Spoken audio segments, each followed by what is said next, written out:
Oke, hari ini mungkin saya akan ditemani oleh Mas Ali Hasbullah. Kami mohon dengan sangat menemani saya.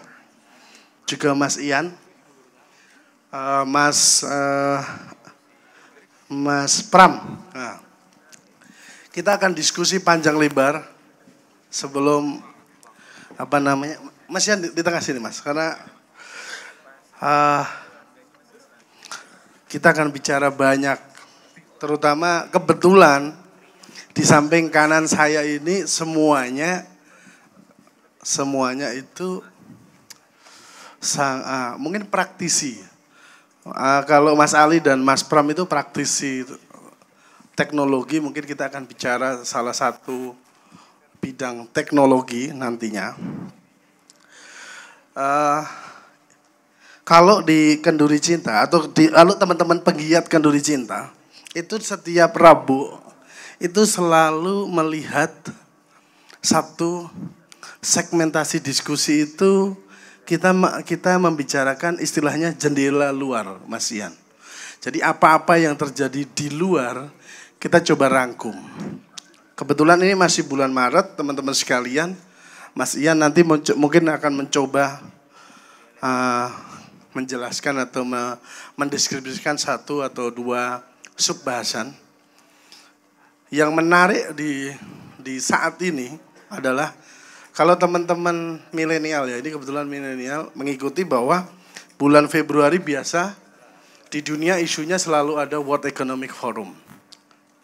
Iya Mas, kalau nggak salah lokasinya ada di Davos, di Brussels ya Mas, di Swiss. Satu kota kecil yang setiap tahun menyedot animo seluruh masyarakat dunia melihat ke sana.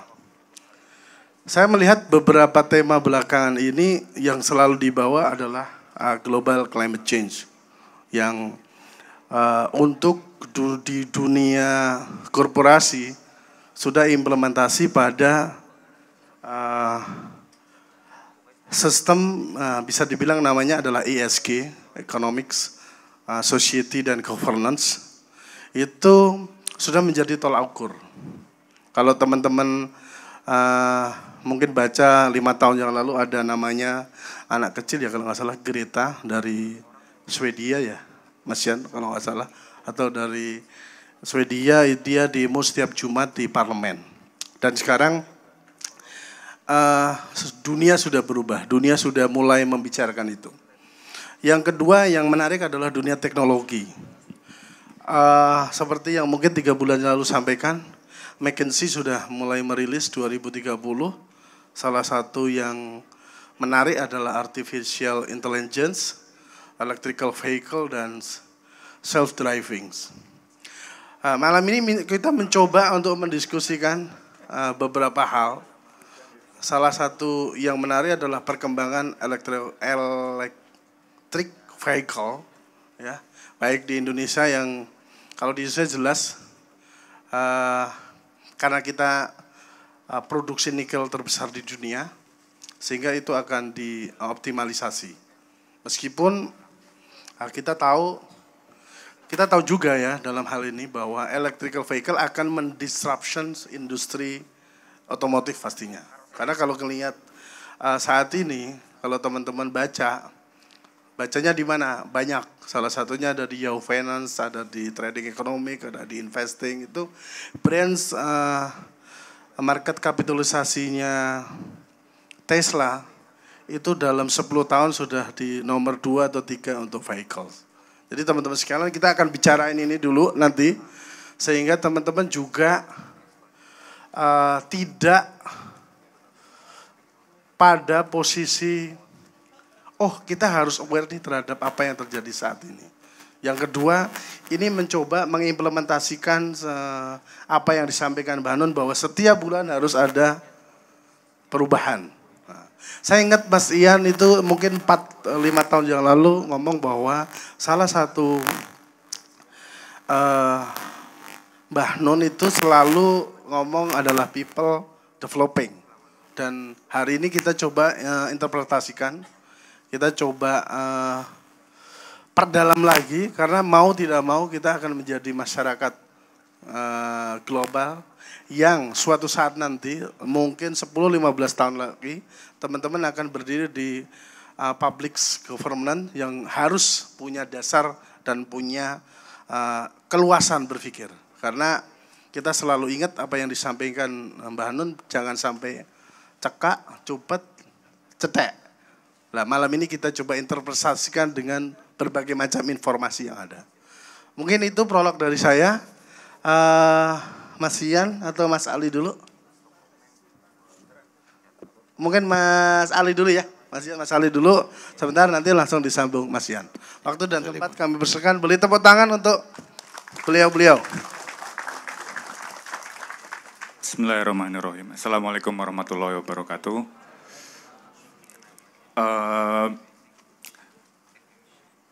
Tadi hujan sangat lebat ya, tapi salah satu, saya yakin kalau orang Ma'iyah itu mau hujan seperti apa, hatinya sudah siap menerima apapun. Jadi memang itu betul-betul karena kita sudah dilatih sedemikian lama untuk bersabar,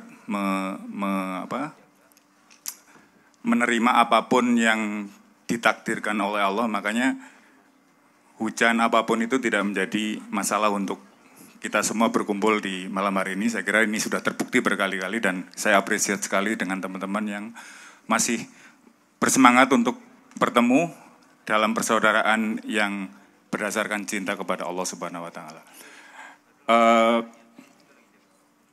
Ini bulan Februari,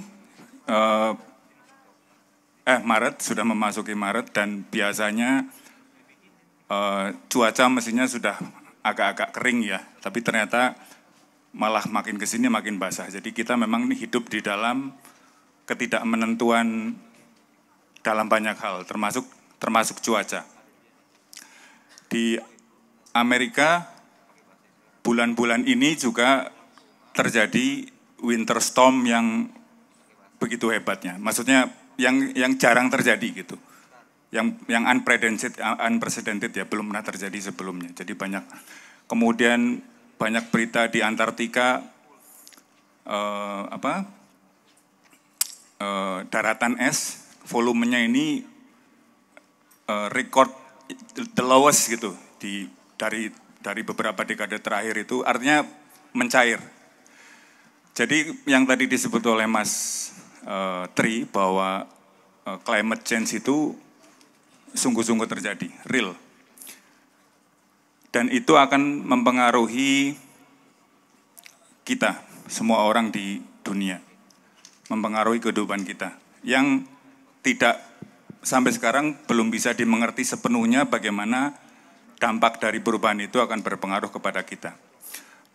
Canon seringkali kalau berbicara kan, jangan ngomong langit terus, kita bukan sekali-sekali, kita juga harus mengupdate pengetahuan kita tentang dunia gitu ya, supaya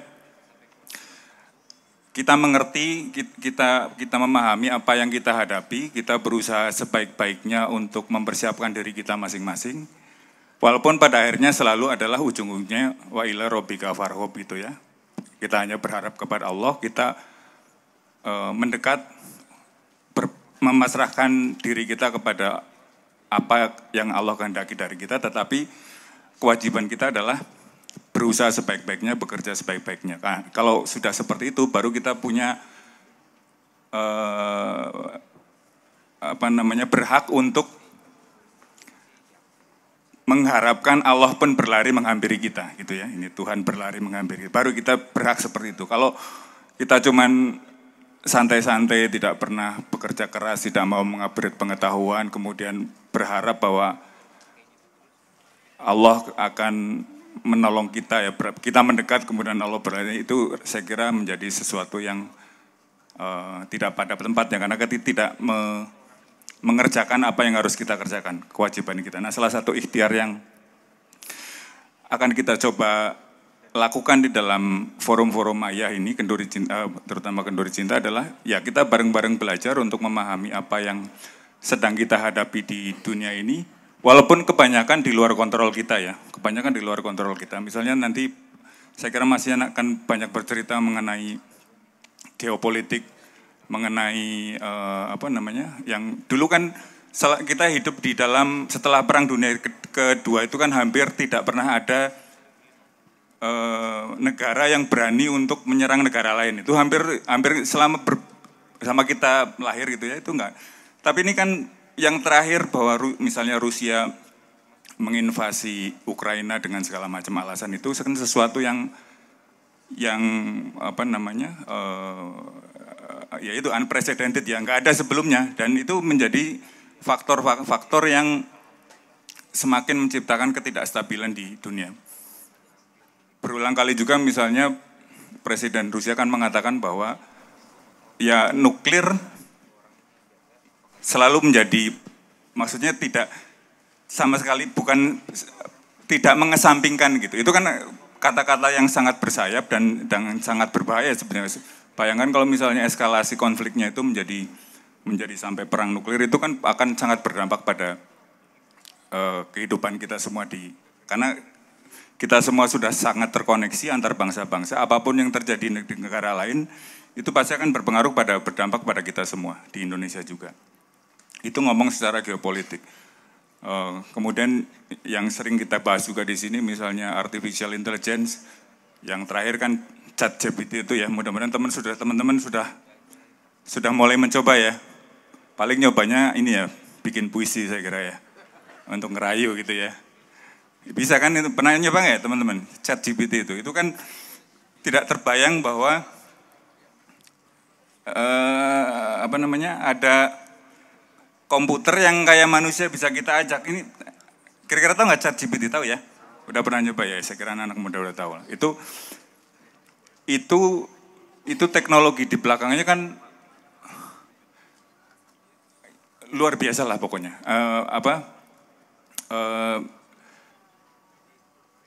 Itu program komputer yang mempunyai miliaran parameter untuk dikomputasi gitu, tapi dia seolah-olah kita ngomong dia bisa responnya sangat cepat. Itu kan berarti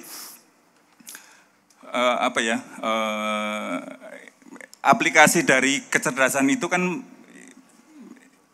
bisa kita tidak bisa kita belum bisa memahami impact, dampak dari kecerdasan yang semakin berkembang seperti itu, kecerdasan artifisial seperti itu. Yang hampir pasti terdampak adalah tentu beberapa profesi yang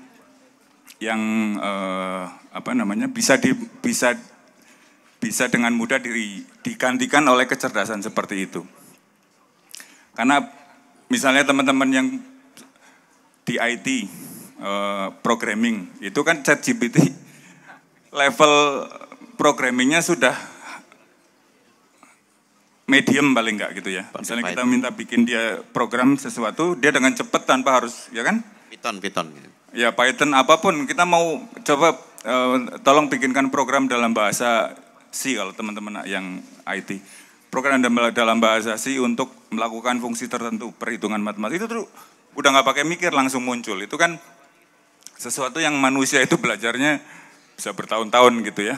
Nah itu dampaknya yang kita masih belum mengerti betul apa yang akan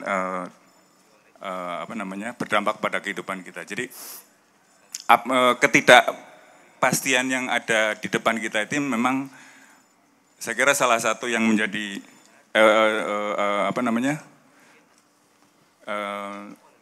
kegunaan kita bermaya itu. Kalau di maya kan jelas prinsipnya yang selalu diajarkannya, yang misalnya bahwa kalau kita tahu ada hadis yang mengatakan kalau kamu tahu besok kiamat dan kamu punya bibit, itu tetap tanam gitu ya. Itu karena selalu ditanamkan bahwa yang penting kita bergerak, kita melakukan yang terbaik dan sebagainya. Setelah itu urusan hasilnya selalu kita pasrahkan kepada Allah. Tapi ya intinya kerja kerasnya itu yang harus selalu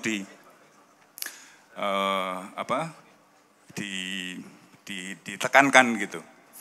Nah, salah satu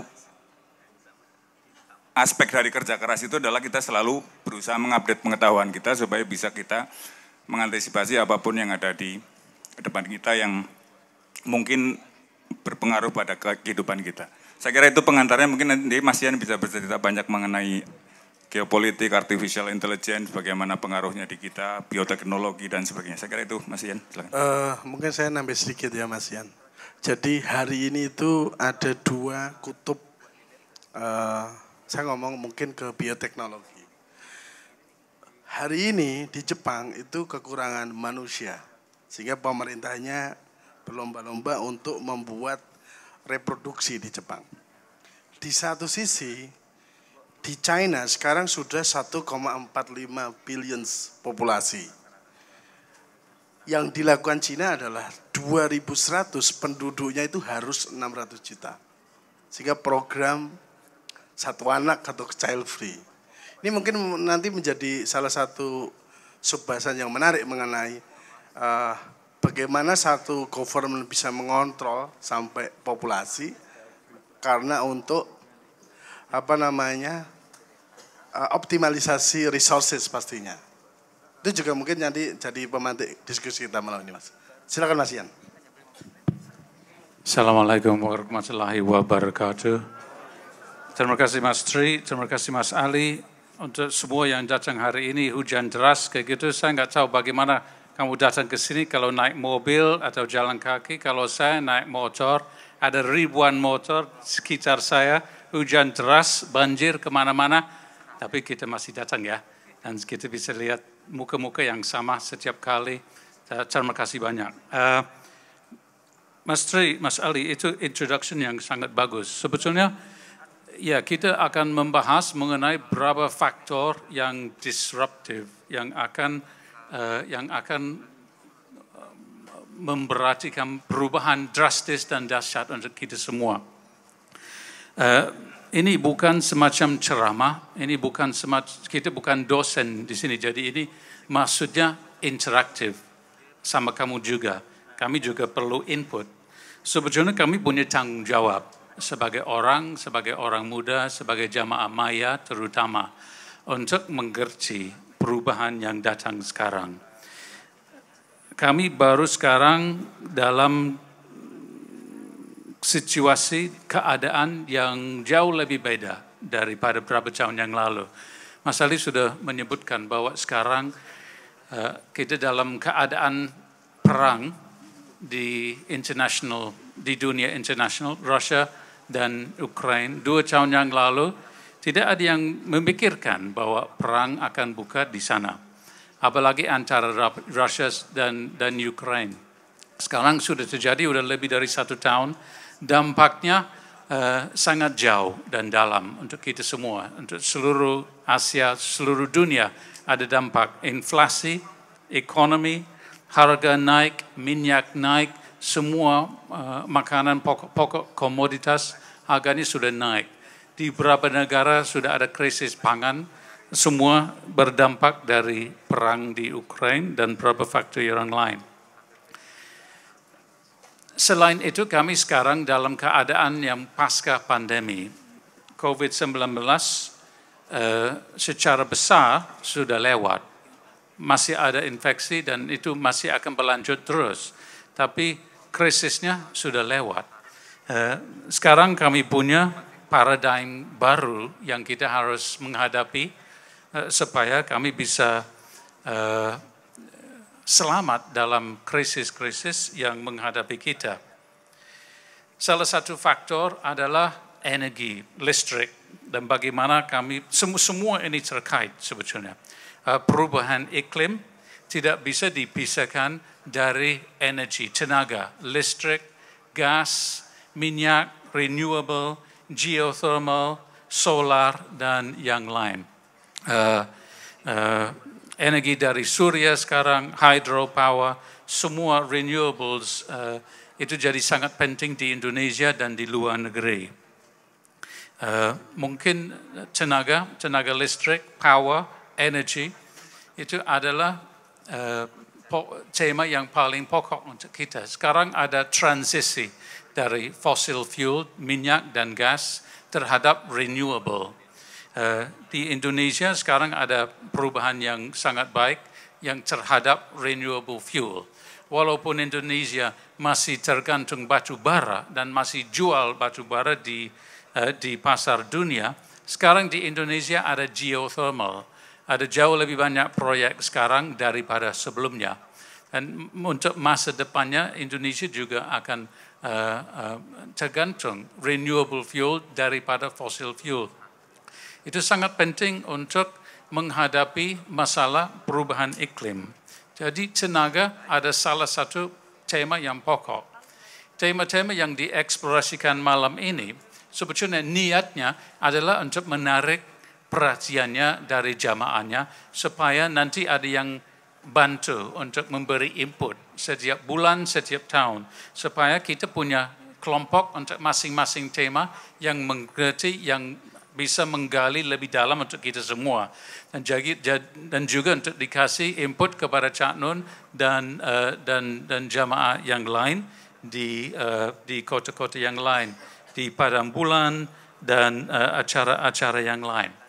Jadi mungkin tenaga adalah satu tema yang pokok. Yang satu lagi teknologi. Teknologi itu bukan hanya tentang data atau dunia digital. Kami semua tergantung dunia digital sekarang. Disruption yang sudah ada di setiap industri lewat Airbnb, Grab, Gojek, Deliveroo, semua tergantung internet, data, dan teknologi yang baru, dunia digital. Pentingnya sekarang adalah untuk kepribadian data, bagaimana kita bisa protect data. Dan untuk negara seperti Indonesia, data sovereignty. Siapa yang milik data mengenai rakyat Indonesia? Orang-orang masing-masing atau pemerintah, instansinya, perusahaannya, electronic service provider, internet company, siapa milik data yang diproduksikan oleh Anda sendiri di smartphone kamu. Itu jadi soal sekarang dan kita harus menghadapi itu. Sekarang ada data privacy law, ada badan hukum untuk kepribadian, untuk privasi data di Indonesia. Di luar negeri sudah ada, di Eropa GDPR, itu untuk data privacy. Jadi data, digital technology itu juga sangat penting dan perubahannya sangat cepat. Setiap hari ada perubahan yang baru, discovery yang baru, internetnya lebih cepat, lebih canggih, aplikasinya ada lebih banyak, dan kehidupan kita masing-masing setiap hari berubah secara dahsyat karena dunia digital yang berubah sama kita. Sekarang sebetulnya orang muda, orang milenial, jamaah maya, kamu sendiri yang punya masa depannya. Kamu yang kontrol bagaimana kita menghadapi data itu, bagaimana kita memakai data itu, bagaimana kita memegang dan protect, membela data itu supaya itu tidak bisa dipakai oleh kriminal, oleh korporat, oleh pemerintah dengan cara yang tidak benar atau tidak disetujui atau tidak dengan sovereignty kita sendiri. Jadi data dan digital, dunia digital juga adalah salah satu pokok salah satu tema yang sangat pokok dan penting. Termasuk itu artificial intelligence. Mas Ali juga menyebutkan mengenai ChatGPT dan yang lain. ChatGPT dan algoritma komputasi yang baru seperti itu berubah semua. Jangan sampai program-program dan algoritma seperti itu yang memimpin kita. Kita harus cari caranya untuk mengontrol algoritma itu. Kita harus mengerti bagaimana itu dipakai dan bagaimana itu berguna untuk kita. Jangan sampai kita dimimpin oleh ChatGPT atau kita tidak bisa tahu bedanya antara yang diproduksikan oleh komputer dan diproduksikan oleh manusia sendiri.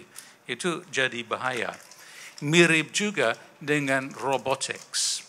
Sekarang ada banyak robot yang dipakai untuk industri dan itu sudah masuk untuk kehidupan kita masing-masing setiap hari. Sekarang di robotics juga ada nanotechnology. Nanotechnology adalah semacam teknologi yang sangat-sangat mikro, di mana kami hampir tidak bisa lihat robotnya sangat kecil. Mereka bisa dipakai untuk medical, misalnya untuk surgery, untuk industri, dalam mesin, dalam segala macam hal dipakai untuk alasan yang bagus. Tetapi sekarang di beberapa eksperimen, robot itu sendiri sudah mendapat caranya untuk reproduce sendiri. Jadi robotnya yang bikin robot lagi. Bukan kita yang bikin robot, tapi robotnya yang bikin robot sendiri. Nah, bagaimana kita bisa mengontrol aplikasinya dan robot teknologi supaya itu kita yang memproduksikan dan mengontrol robotnya, jangan robotnya sendiri. Itu baru jadi masalah buat kita. Mas Tri sudah menyebutkan World Economic Forum. Sebetulnya World Economic Forum yang ketemu setiap tahun itu satu forum yang sangat berguna kalau kita mau mengerti dunia kapitalis dan ekonomi secara internasional. Mungkin ada yang tidak suka bahwa kapital adalah faktor yang sangat penting untuk international development. Memang kapital dan keuangan dan negara yang paling kaya yang bisa mengontrol, yang bisa memimpin jalannya untuk ekonomi kita semua di Indonesia dan di luar negeri.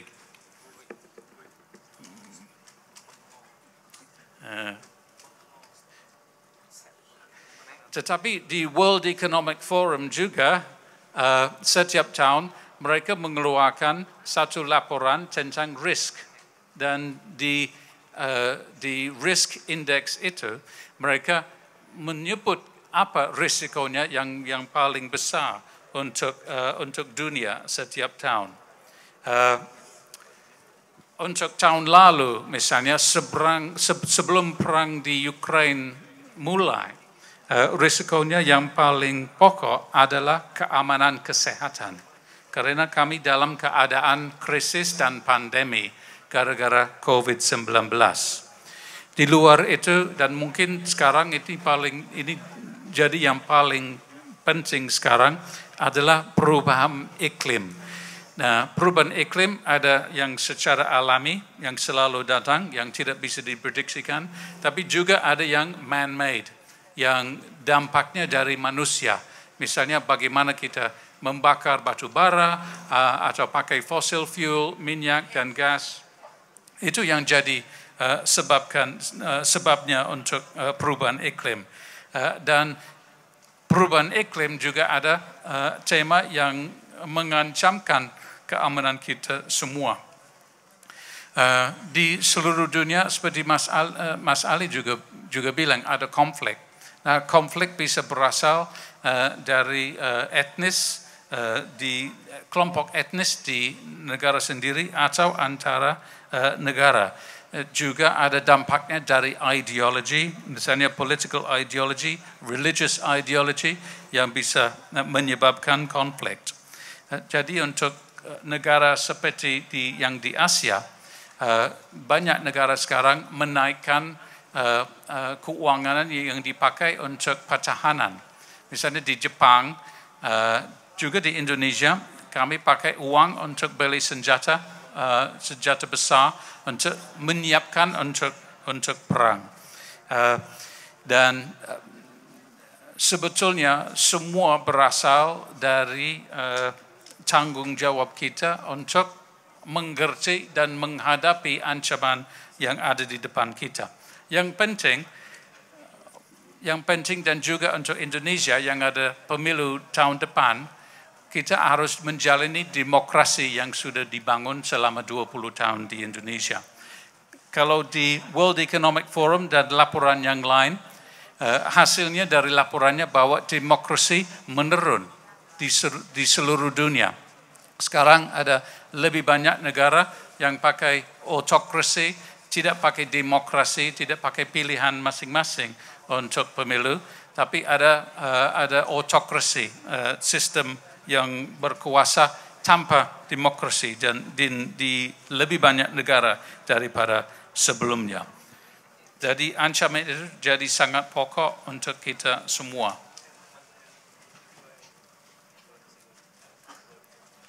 untuk tahun ini, yang sekarang kami akan belajari sama Anda semua, yang mudah-mudahan ada input nanti mengenai teknologi, artificial intelligence, dan caranya bahwa data dan information bisa dipakai untuk bikin konflik dan juga untuk perang. Kita akan mempelajari dan coba untuk mengerti dampaknya dari medsos, platform medsos yang sekarang kami pakai setiap hari selama berapa jam setiap hari, dan juga untuk hal yang wajar, misalnya e-commerce, untuk semua hal yang kita perlu setiap hari, tapi juga kita harus menjaga bagaimana kita memakai dan jadi tergantung untuk data dan pemakaian internet setiap hari. Kami juga harus mengerti dampaknya dari disruption di dalam setiap aspek dari kehidupan kita. Di industri, di tempat kerja kita, bagaimana kita kerja. Kalau kita kerja di rumah, atau kerja di kantor, atau sekarang pakai lebih banyak komputer, atau kita pakai apa untuk kerja. Sekarang ada perubahan untuk dunia kerja, dunia employment. Sekarang orang tidak langsung bisa kerja untuk selama berapa tahun. Mereka ganti-ganti terus. Dan data dan teknologi ada salah satu faktor yang bisa mempengaruhi bagaimana kita kerja dan bagaimana kita menghadapi orang yang kita kerja sama mereka di kantor. Juga di Indonesia dan beberapa negara yang lain, kita harus menghadapi natural disaster, gempa dan banjir misalnya, dan fenomena yang lain yang selalu menghadapi kita, termasuk dampaknya dari perubahan iklim dan keamanan dari perubahan iklim itu. Dan terutama itu kita harus menjaga bagaimana rakyatnya sendiri damai, tidak terpancing untuk masuk ke ancaman konflik antara kelompok, antara golongan, secara politik, damai, apalagi kita masih belum, hanya 1 tahun lagi sebelum kita pemilu, dan selalu ada agak tense, agak tegang sebelum pemilu di negara apapun. Jadi itu yang pokok-pokok yang paling penting yang kita akan masuki. Tenaga listrik dan bagaimana kita memakai tenaga dalam transisi dari fossil fuel kepada renewable fuel. Data, teknologi, dunia digital, termasuk artificial intelligence dan robotics. Bagaimana kami memakai alat itu, bagaimana kita mengontrol dan membela diri dari dampaknya yang negatif. Dan juga untuk perubahan iklim dan dunia alam, lingkungan hidup, bagaimana kita membela lingkungan hidup dan bagaimana kita mencegah bahwa lingkungan hidup dan perubahan iklim tidak jadi ancaman buat kita. Mungkin saya berhenti di sana. Kita bisa cari input dari jamaah atau yang lain. Itu secara luas dan secara garis besar. Nanti kalau ada yang berminat, kita bisa cari kelompok-kelompok untuk gali lebih dalam. Jadi setiap bulan kita cari expertise sendiri untuk lapor kembali ke Mbak Nun dan kelompok-kelompok yang lain antara kita. Ya Mas Tri, terima kasih. Assalamualaikum warahmatullahi wabarakatuh. Waalaikumsalam warahmatullahi wabarakatuh. Ya Mas Ri, mungkin saya tambahin sedikit aja, cuman nambah sedikit nih. Tadi misalnya saya kan sempat pelajarin Pranoto Mongso sedikit, terus ada kalender-kalendernya Jawa. Memang yang sekarang jadi misalnya sekarang harusnya musim padinya mulai menguning, ya. Tapi sekarang udah panen ternyata. Itu agak perubahan shiftingnya di situ. Yang sama sekarang itu ya tadi, kucing tadi. Lihat kucing tadi ya. Itu masa yang namanya kawolu itu memang musim kucing kawin. Jadi sekarang dia hamil tuh, kucing itu. Yang sama masih ada yang relevan. Tapi yang lain-lain mungkin udah berubah ya. Nah, tambahan sedikit mengenai intelijen juga, ternyata sekarang sudah ada semacam teknik analisisnya. Jadi dia bisa memperbaiki diri sendiri. Artinya misalkan ada produk cacat dulu, kalau di Jepang itu ada Kanban system dan itu setiap ada cacat itu dia perlu koreksi segala macam. Sekarang udah langsung auto repair gitu. Yang cacat itu dibetulin lagi. Ini lebih canggih lagi orang. Jadi akhirnya analis data, mungkin ya teman-teman yang di data science itu ya, itu bisa hilang kerjaannya lama-lama tuh. Belum aja yang ketemu yang lebih canggih lagi. Kemudian kalau tadi Mas Tri sempat ngomongin apa tadi? Electronic vehicle ya. Nah yang justru jadi kompetitornya itu fuel cell ya. Jadi pakai hidrogen. Dulu saya tahun 2005 awal sempat dikasih tahu mengenai teknologi yang namanya pakai algae, ganggang biru, yang itu dibilang bisa menggantikan listrik tapi perlu halaman luas, dia cukup tanaman aja, itu bisa keluarannya outputnya hidrogen dan oksigen. Canggih itu menurut saya. Tapi sekarang mau dipakai di mobil. Jadi saingannya juga seperti itu, ada celah saingannya ya. Kalau kita lihat dua unsur ya, oksigen itu flammable, gampang kebakar, hidrogen juga gampang kebakar. Tapi kalau jadi satu jadinya air. Nah kita perlu, nggak ada manusia yang nggak perlu air, ya. Itu aja mungkin Mas tahu tambahan sedikit. Oke, terima kasih teman-teman. Mungkin saya akan buka 3 pertanyaan dulu karena tema ini mungkin baru buat teman-teman dan agak berat ya. Benar nggak? Saya lihat muka-mukanya itu Mas, ini ngomong ini apa gitu kan. Jadi kasihan. Ya, saya mau buka 3 pertanyaan. 1 di kanan, 2, yuk. 2, ya Mas. Peraturannya sederhana ya. Sebut nama, pertanyaannya apa. Supaya kita bisa elaborate lebih dalam. Dilarang curhat, oke? Sepakat ya? Cek. Ya, yuk. Berdiri Mas, biar di foto kelihatan. Ya baik, bismillahirrahmanirrahim. Assalamualaikum warahmatullahi wabarakatuh.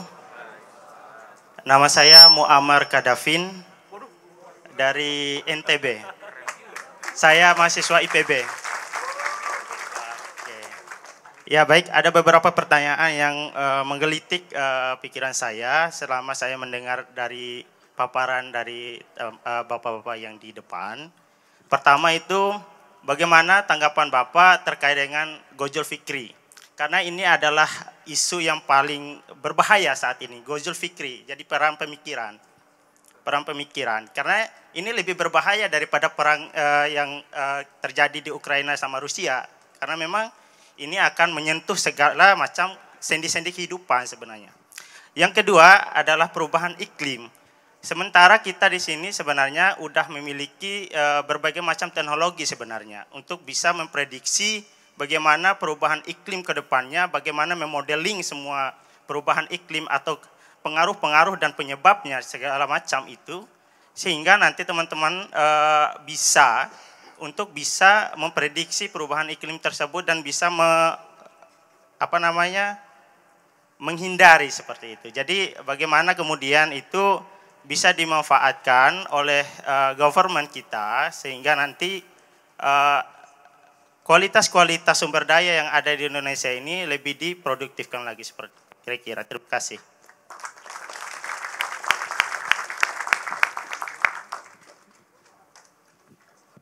Ya, ada lagi tadi dari siapa? Oh, di belakang. Bisa maju ke depan aja Mas atau gimana Mas?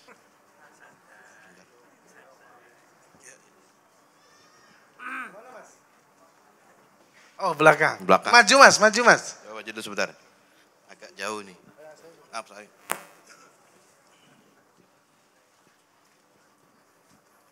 Ini mendekat dan berlari. Ya, Assalamualaikum warahmatullahi wabarakatuh. Perkenalkan, nama saya Miftah Firdausen, asal dari Jakarta.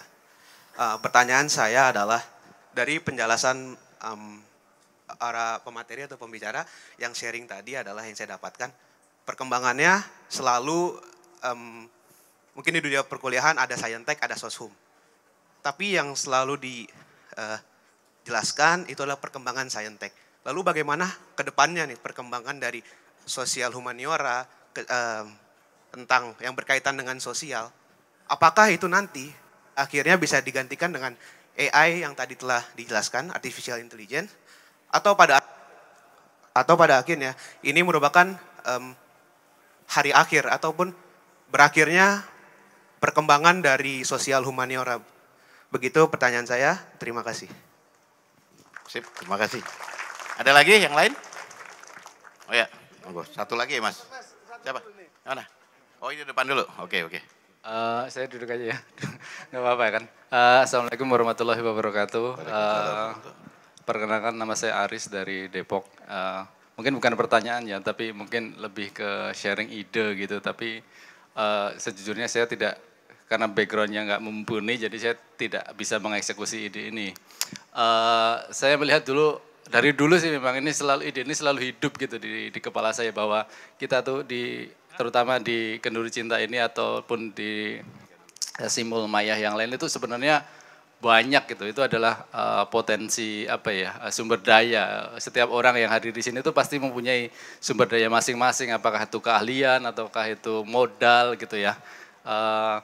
Terkait dengan artificial intelligence tadi sebenarnya yang saya pikirkan itu kedepannya mungkin yang pekerjaan-pekerjaan yang terkait dengan yang tadi disebutkan itu akan tergantikan gitu ya. Tapi kalau pekerjaan yang terkait dengan lebih ke bisa disebut pekerjaan kasar gitu ya, kayak membuat makanan atau pertanian atau ngelas atau buat bangunan, itu mungkin akan bisa membantu gitu.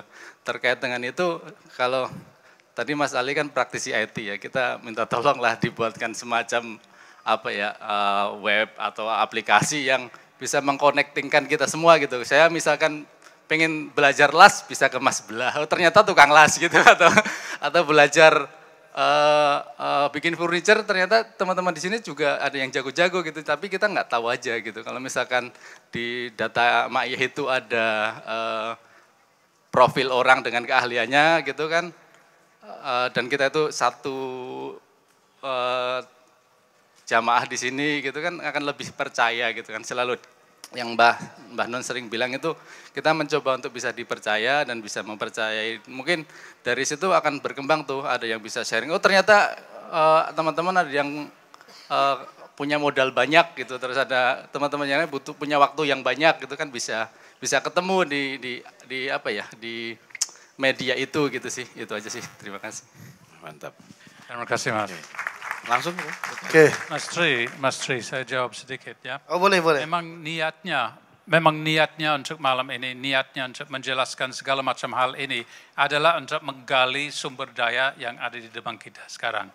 Jadi kita cari yang ingin tahu lebih dalam mengenai artificial intelligence, data, digital, dan teknologi. Kita cari yang ingin tahu mengenai tenaga dan bantu kita untuk menggali dan research lebih dalam itu.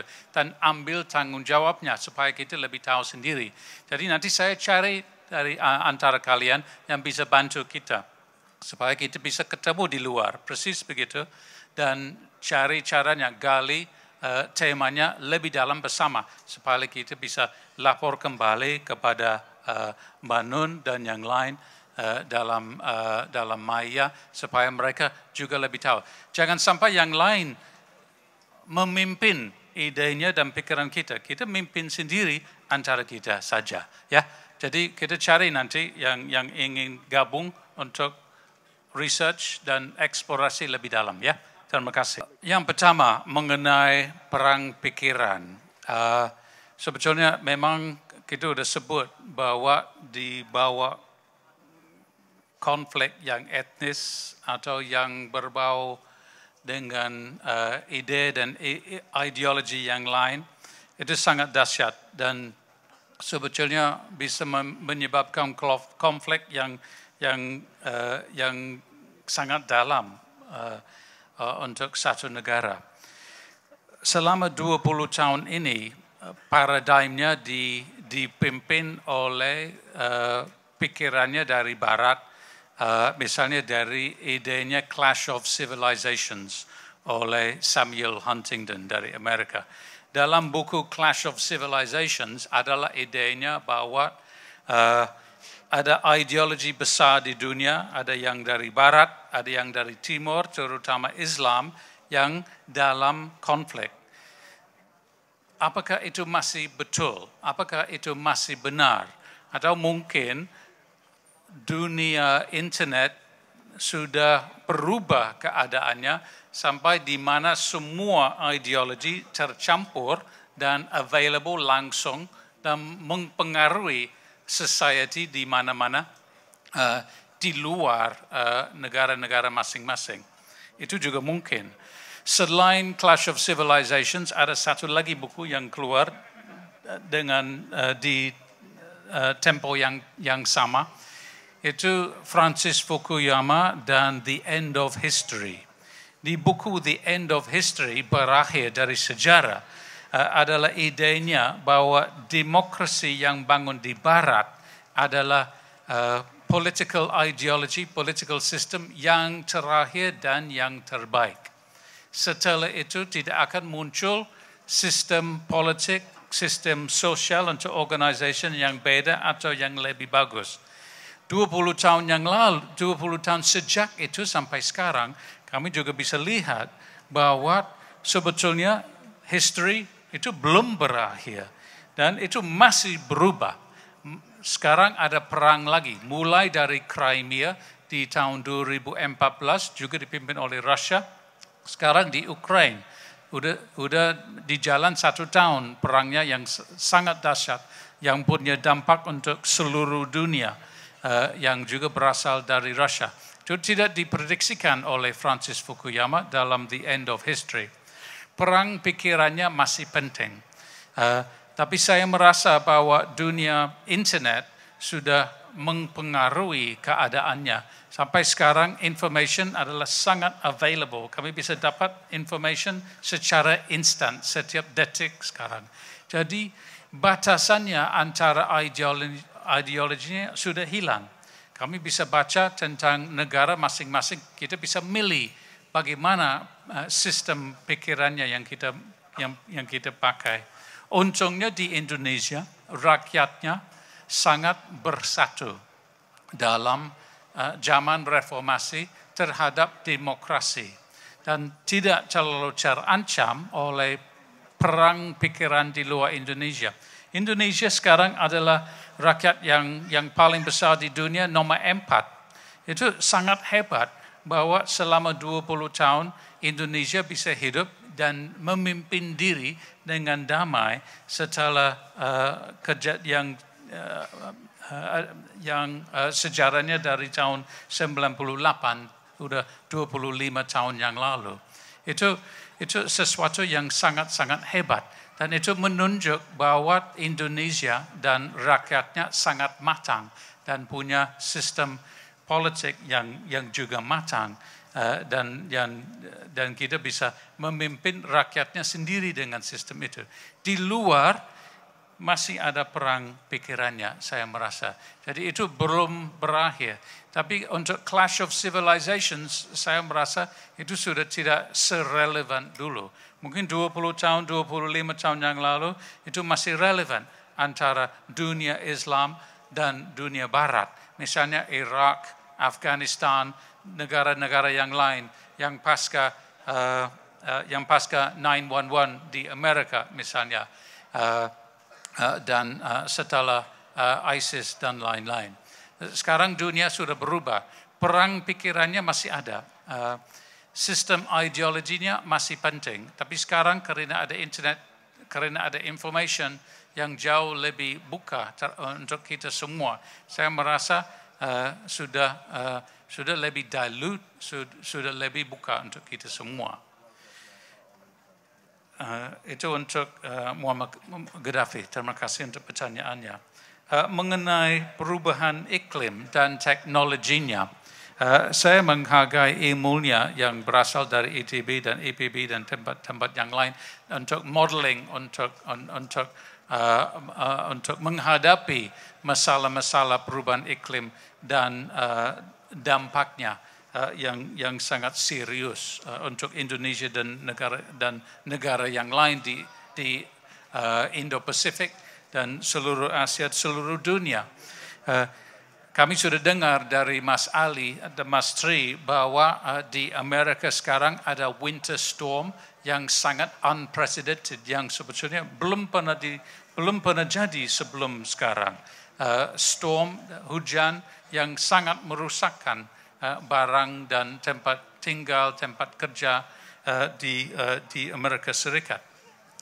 Tapi modelingnya yang bisa dilakukan di satu negara atau negara yang lain itu tidak cukup untuk menghadapi perubahan iklim yang datang sekarang. Iklim yang sekarang berubah adalah perubahan yang sangat drastis, di mana ada beberapa negara, misalnya Maldives dekat India, yang akan hilang karena lautnya akan naik. Tidak ada teknologi manusia yang bisa memberhentikan fenomena itu. Kita tidak bisa memberhentikan lautnya. Itu akan naik karena planetnya memanaskan diri. Salah satu dampaknya adalah fossil fuel dan cara kita memakai fossil fuelnya, batu bara, minyak dan gas. Kami sudah tahu itu. Sekarang ada transisi terhadap renewable energy yang misalnya tahun lalu bulan Oktober di Bali ada G20. Indonesia sudah masuk G20 dan mungkin dalam beberapa tahun akan masuk kelompok yang lebih kecil karena ekonominya tumbuh sangat dahsyat dan sangat cepat di Indonesia untuk manufacturing, untuk pertumbuhan ekonominya. Tetapi di G20 di Bali bulan Oktober fokusnya adalah transisi untuk energi, di mana Indonesia mengeluarkan kebijaksanaan yang sangat baru dengan JETP. JETP adalah semacam fund yang miliaran dolar untuk membantu Indonesia menghadapi perubahan iklim. Itu yang diperlukan untuk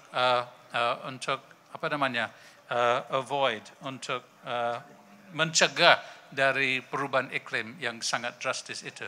Yang sekarang dilakukan oleh pemerintah Indonesia bisa bantu. Tapi untuk simptom yang sangat-sangat drastis, itu tidak cukup. Pendapat saya. Masih saya, Mas? Masih jawab lagi? Oke. Oke. Ya. Saya selalu merasa bahwa mungkin di Indonesia, mungkin di tempat lain, bagaiannya antara sains dan sosial terlalu tajam. Dan pendidikannya di Indonesia, mungkin di negara lain, selalu mengarahkan anak-anak kepada sains atau sosial. Sebetulnya untuk menghadapi masalah-masalah yang sekarang akan datang di Indonesia dan di luar Indonesia, kita perlu dua-duanya.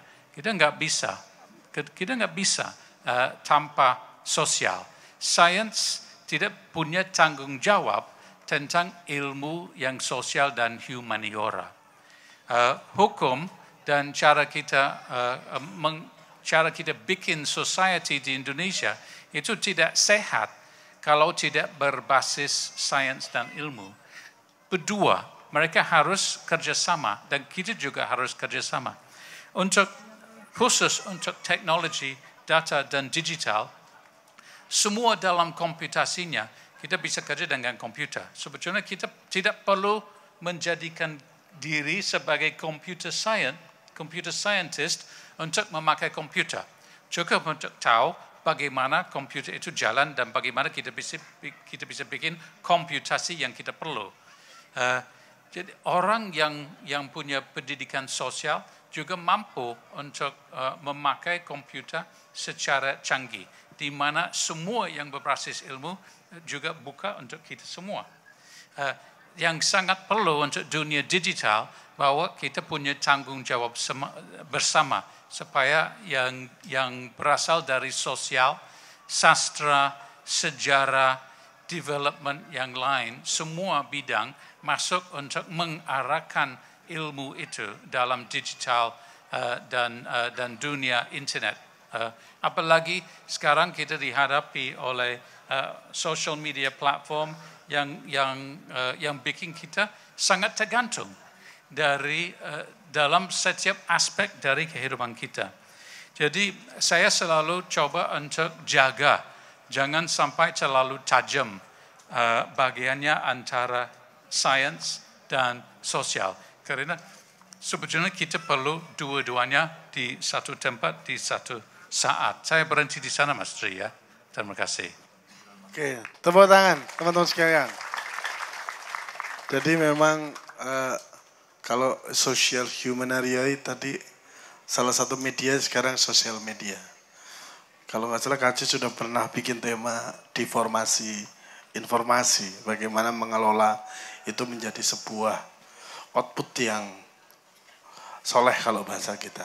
Mungkin Mas Ali akan menambahin dulu Mas, dari 3 pertanyaan bisa dirangkum sebelum nanti lanjut ke Mas Fahmi. Saya menanggapi sedikit mengenai yang mungkin tadi pertanyaannya adalah dampaknya secara sosial dan humaniora dari perkembangan teknologi khususnya IT, artificial intelligence itu kira-kira seperti apa gitu ya. Yang dikhawatirkan dari AI ini memang ketika semakin maju nanti banyak pekerjaan yang akan tergantikan oleh artificial intelligence dan akan menyebabkan banyak orang menjadi tidak relevan. Artinya tidak lagi diperlukan keahliannya gitu ya. Nah kalau kita misalnya kita exercise ya misalnya, kira-kira yang paling dekat tergantikan apa misalnya? AI kan bisa kita tanya yang sudah pasti, yang sudah di depan mata nih, ChatGPT kalau ditanya sesuatu kan kayak kita ngomong ke orang ya. Kayak benar-benar ngomong ke orang gitu. Berarti profesi yang tergantikan misalnya, yang sangat mungkin tergantikan apa misalnya? Customer service. Customer service dalam waktu dekat akan menjadi tidak relevan lagi karena tinggal install artificial intelligence, dilatih dengan dataset yang komplit mengenai perusahaan itu dan layanannya dan sebagainya. Nanti dia akan dengan mudah dan punya kemampuan yang sama dengan manusia untuk menjawab semua pertanyaan apapun terkait dengan perusahaan. Basically, pokoknya menjadi customer service yang sangat handal. Yang responnya cepat, dimaki-maki tidak marah gitu ya. Karena nggak punya emosi dia. Sampai sekarang AI tidak punya emosi, nggak tahu nanti. Tapi pokoknya AI itu kalau di programnya dimaki dia harus jawab profesional ya akan begitu gitu ya. Itu misalnya satu customer service yang apalagi misalnya kita exercise konsultan di IT ya, teman-teman yang belajar IT, programming, ya coding gitu ya, ya pokoknya programming itu sudah di depan mata itu bahwa itu tergantikan karena kalau teman-teman ya explore ChatGPT kemudian bisa mendefinisikan requirement, aku pengen program yang inputnya ini pokoknya requirement-nya itu detail ya, inputnya ini, kemudian keluarannya seperti ini, hasilnya aku pengen seperti ini, nanti dia akan bisa generate coding yang level mungkin nggak seperti orang yang sudah expert coding bertahun-tahun, tapi itu sudah selevel dengan orang yang bisa jadi 5-10 tahun pengalaman. Nah jadi itu juga dengan adanya pemahaman seperti itu, teman-teman yang sekarang lagi ada di atau sedang belajar komputer misalnya atau di dunia IT sudah harus mulai berpikir bahwa jangan hanya belajar coding karena coding nanti sangat akan mudah digantikan oleh program seperti itu. Yang harus dipelajari oleh teman-teman adalah creative thinking-nya gitu ya. Jadi karena ini kan ya disuruh tolong bikin ini dong, ininya parameternya seperti ini, nanti dia bisa membuatkan untuk kita. Tapi kita inginnya seperti apa itu masih manusia gitu loh. Kita menerjemahkan apa yang kita maui untuk dijadikan program itu masih kita. Nah, itu untuk bisa atau bisa keluar dengan seperti itu tuh yang harus dilatih adalah creative thinking, kemandirian berpikir yang selalu di Maya itu selalu di encourage ya teman-teman disemangati untuk supaya bisa berpikir seperti itu gitu ya. Itu Itu misalnya seperti itu ya. Kemudian apalagi misalnya, bahkan misalnya dokter gitu ya. Dokter itu kan, misalnya teman-teman ke penyakit dalam, spesialis penyakit dalam, itu kan sakit apa mas, begini, begitu gitu ya. Cuma ngomong beberapa hal mengenai keluhan atau simptom, nanti oh ini diagnosanya, ini obatnya. Itu kan sesuatu yang sangat mudah digantikan oleh kecerdasan buatan seperti AI. Itu tinggal ada, oh ini disahkan bahwa AI bisa ngeluarin resep, ya, selesai gitu ya. Itu di kalangan teman-teman dokter sudah menjadi pembicaraan bahwa ada profesi-profesi dokter yang sifatnya hanya konsultansi seperti itu sangat terancam gitu loh. Mungkin kalau yang, nah mungkin makanya bersyukurlah kita, ada bersyukurnya ya bahwa sebagian besar kita ini kan bekerja di sektor yang informal ya, jualan gorengan lah apa gitu ya, itu akan lama tergantikan oleh AI gitu, jangan khawatir jadinya. Mas, pertanyaannya mungkin nggak? Karena saya sudah nemu. Kita akan tetap relevan Mas. Orang bakar, ayam bakar, itu pakai robotik Mas. Oh, kalau itu memang betul, robotik yang koki itu betul, cuman kan dia step-stepnya tuh sudah harus define betul-betul gitu. Jadi udah ada ininya ingredient bahan-bahannya gitu. Terus kemudian kalau mau bikin spaghetti stepnya begini, robotnya nanti tinggal ngambil gitu. Tapi itu kan ya nggak akan lama lah direplikasikan ketika kita bikin onde-onde dan sebagainya gitu ya. Masih jauh gitu. Tapi jadi itu memang real bahwa kemajuan teknologi AI dan robotik itu akan membuat banyak manusia itu menjadi harus meredefinisi ulang skillnya gitu. Kalau nggak dia jadi nggak relevan, nggak kepake gitu ya. Dan itu ya tapi sekali lagi untunglah kita manusia Indonesia ini sangat ubed, sangat tangguh, sangat apapun bisa kita lakukan, kita bisa mencari celah untuk kehidupan dan sebagainya. Tapi mudah-mudahan ya dengan pemahaman seperti itu kita bisa. Nah kalau sudah modalnya seperti itu kan kita menjadi lebih siap lagi. Kita makin yakin bahwa apa yang kita pelajari selama ini memang menyiapkan kita untuk menjadi lebih tangguh ke depan gitu ya, dengan tetap kita mempelajari teknologi. Kemudian mengenai yang Ghazwul Fikri itu saya kira perang pemikiran atau yang itu kan dari zaman dulu ya begitu. Maksudnya orang itu punya pemikiran kan ingin mempengaruhi orang lain pasti, punya ideologi, punya apa kan pasti ingin mencoba mempengaruhi orang lain. Ini pandangan saya. Cuma memang dengan kemajuan teknologi seperti AI sekarang ini, itu magnitudenya makin besar karena bayangkan kita dulu kalau mau bikin artikel kan harus ngetik, mikir, dan hanya beberapa orang yang bisa bikin artikel yang bagus, yang enak dibaca dan mungkin jadi viral gitu ya. Dengan adanya AI kan semua orang bisa bikin begitu. Jadi itu juga salah satu profesi yang menjadi terancam oleh kemajuan itu adalah salah satunya jurnalis, wartawan.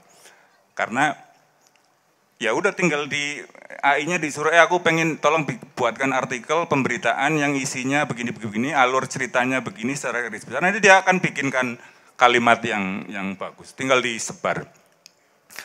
Jadi para buzzer akan kita nggak perlu buzzer, nggak perlu ada di mana Menteng misalnya ya. Cukup satu orang yang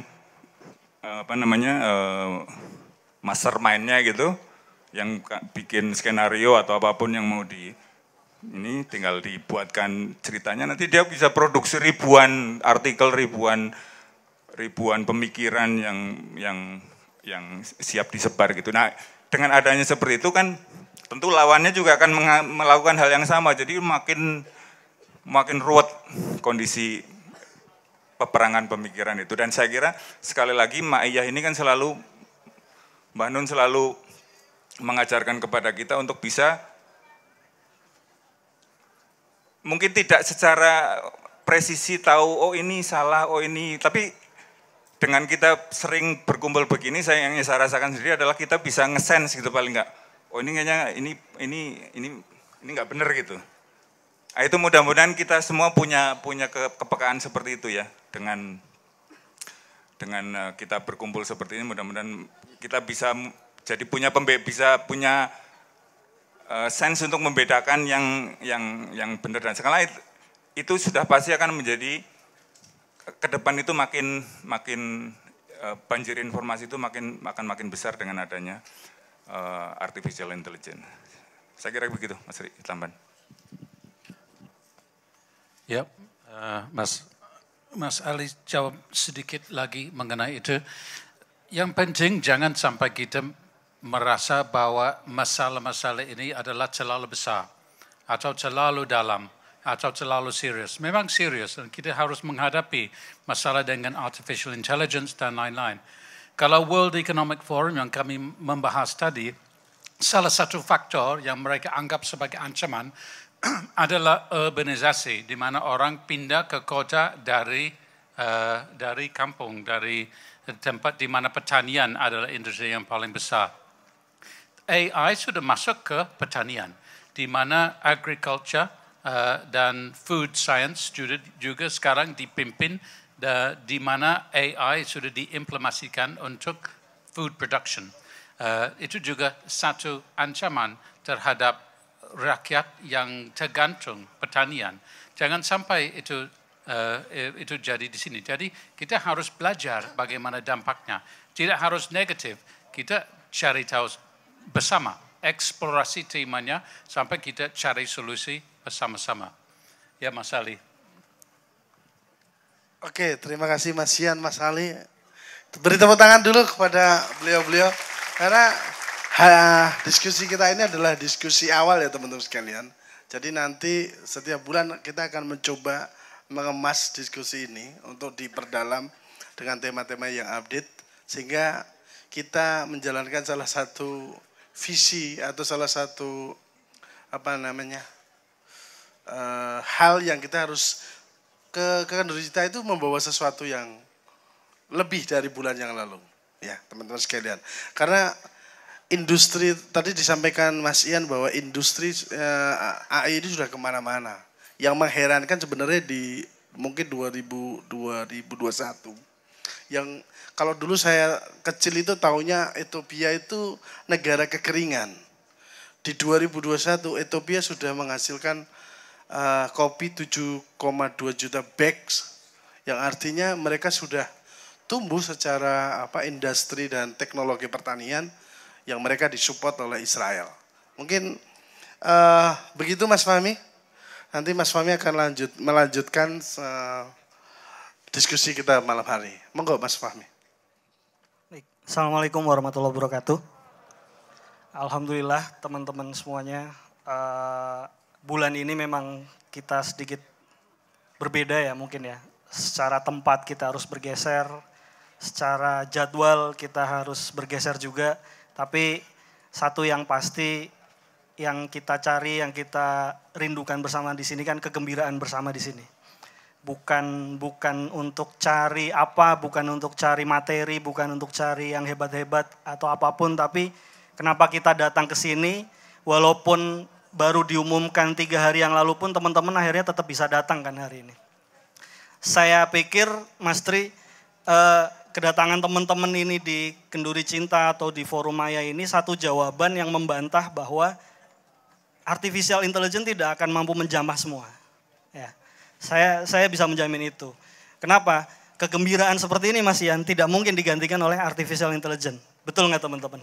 Iya kan? Coba saja, meskipun teman-teman hari ini dipegang gadget masing-masing, ketika nanti di rumah, oke Google play video Cak Nun. Pasti rasanya berbeda dengan teman-teman datang di sini.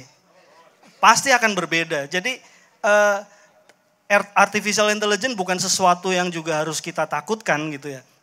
Mas Ian itu menyampaikan teknologi tidak ingin menjadi bagus ya Mas. Tapi dia hanya tidak ingin terlihat jelek gitu. Itu naturalnya teknologi. Maka dia akan terus berinovasi. Dia akan terus berinovasi terus menerus. akan muncul inovasi-inovasi terus. Siapa yang dulu menyangka hari ini kita bisa pesan makanan dari gadget misalkan. Tapi pada akhirnya akan ada pertimbangan-pertimbangan lain, Mas Ali. Ya. Mungkin awal-awal kita dimanjakan dengan promo-promo Gojek ya kan. Ada promo, banyak promo, kita serbu itu. Tapi balik lagi, naturnya kita pun ketika promo nggak ada ya males juga kan. Iya kan, lebih baik beli sendiri langsung ke warung, ya capek-capek sedikit tapi biaya yang kita keluarkan tidak sebanyak ketika kita menggunakan aplikasi. Akan ada barrier seperti itu, sehingga teknologi secanggih apapun pasti akan ada barriernya. Tidak selamanya teknologi akan mengalahkan peradaban manusia. Manusia memang akan mengikuti dengan perkembangan teknologi, tapi kita di sini belajar jangan sampai kita kalah dengan teknologi. Begitu ya teman-teman. Saya pikir kita hadir di sini itu tadi bukan apa ya, yang kita cari kan kerinduannya, kegembiraan, atmosfernya. Itu yang tidak bisa kita temui. Mas Ian bulan lalu menjelaskan panjang lebar ketika Mas Ian harus 5 tahun di Inggris, 5 tahun di Thailand.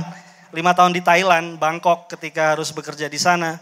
Tidak menemukan suasana seperti ini, Mas Ian merindukan itu gitu loh. Mungkin teman-teman juga merasakan hal yang sama ketika kita harus nunggu 1 bulan pun mungkin ada rasa kangen untuk datang lagi ke sini. Kan begitu ya teman-teman. Maka salah satu alasannya itu kenapa kita juga datang ke sini dan kenapa bulan ini kita agak sedikit padatkan jadwalnya. Kalau teman-teman menyimak di sosial media Kenduri Cinta, kita kemarin ketika Rebuan kita khususkan untuk 40 hari berpulangnya Cak Fuad, salah satu marja kita yang juga sudah mewariskan hasanah ilmu yang luar biasa kepada kita, terutama dalam akademis bahasa Arab dan juga tafsir tematik Al-Quran, di mana beliau di Malang sudah membuat satu metode pembelajaran bahasa Arab dan Al-Quran, metode Al-Manhal yang sekarang sudah sedang juga terus dielaborasi oleh teman-teman di Malang, yang kalau tidak salah bulan ini akan ada workshopnya di Jogja. Semoga nanti suatu waktu juga bisa diadakan di Jakarta nanti kita oleh teman-teman Kenduri Cinta. Juga besok kita akan memperingati 1000 hari Syekh Nur Somad Kamba yang berpulang tahun 2020. Salah satu marja ma'iyah juga yang sangat spesial, sangat ahli tasawuf, sangat sufi.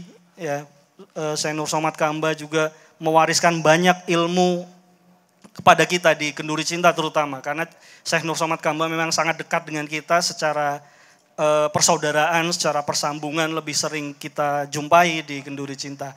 Sehingga buku-buku beliau pun sangat relate dengan kita. Bahkan buku terakhir beliau sebelum beliau wafat, Mencintai Allah Secara Merdeka, itu beliau khususkan sebagai buku pegangan jamaah ma'iyah. Jadi kalau teman-teman berkesempatan ke toko buku, coba cari buku beliau, Mencintai Allah Secara Merdeka. Itu buku pegangan ma'iyah yang ditulis oleh Syekh Nur Somad Kamba tahun 2020 menjelang sebelum beliau wafat. Itu banyak sekali ilmu-ilmu yang beliau tulis di situ, dari yang beliau sampaikan mengenai ma'iyah, mengenai tasawuf, mengenai jalan kenabian, banyak hal yang membuka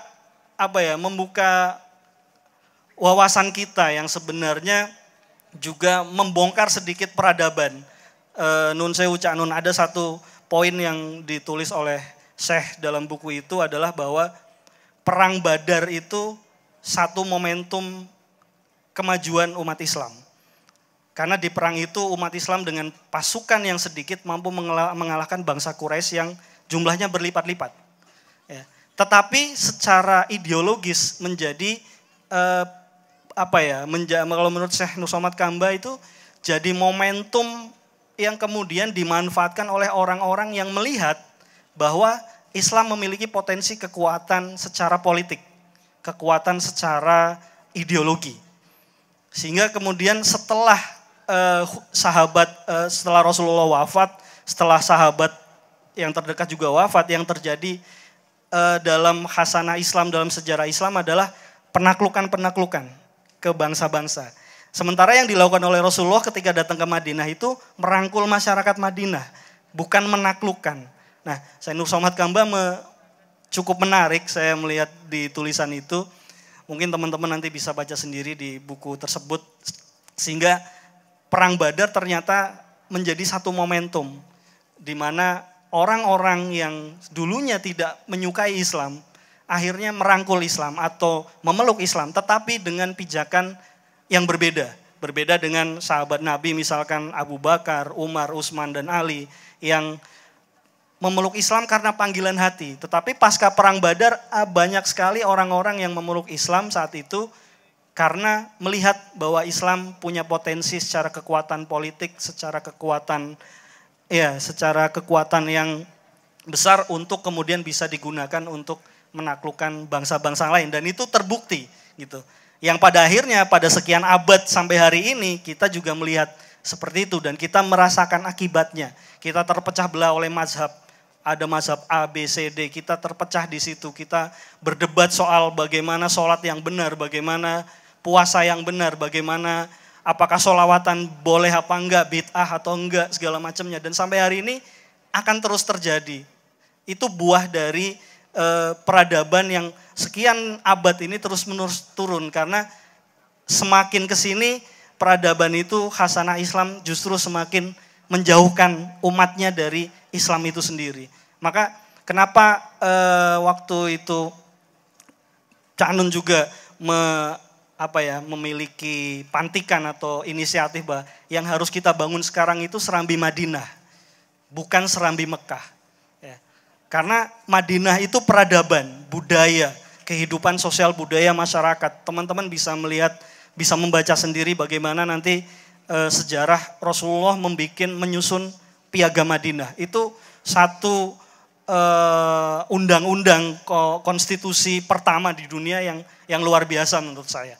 Karena Rasulullah datang ke Madinah, merangkul semua di situ dan tidak memaksa mereka untuk masuk Islam. Tetapi memanfaatkan sumber daya alam yang ada. Di situ ada sumber mata air, ada pasar, ada sumber bisnis, itu dikelola bareng-bareng sehingga yang dihasilkan adalah manfaat untuk bersama. Nah, kenapa tema ini muncul? Itu salah satunya itu. Karena kita semakin lari, semakin menjauh dari Tuhan. Kita semakin menjauh dari agama, kita semakin menjauh dari wahyu yang diturunkan oleh Tuhan itu sendiri. Kalau Cak Nun punya istilah, pada satu peristiwa itu ada 4 kemungkinan yang kita alami. 1, apakah itu kita melakukan itu diperintah oleh Allah? Apakah kita dibiarkan oleh Allah? Ya. Atau diizinkan oleh Allah? Ya. Yang ketiga, apakah kita dibiarkan oleh Allah? Atau kemungkinan yang keempat, kita dihukum, kita diazab oleh Allah. Nah, itu yang disebut istidroj. Makanya kita mencoba mengulik itu. Jadi tema ini jangan dianggap serem ya. Tuhan pun berlari gitu ya. Karena pada kondisi ini kita yang harus kembali kepada hakikat kita gitu ya. Mungkin itu sedikit Mas Tri untuk menambahkan.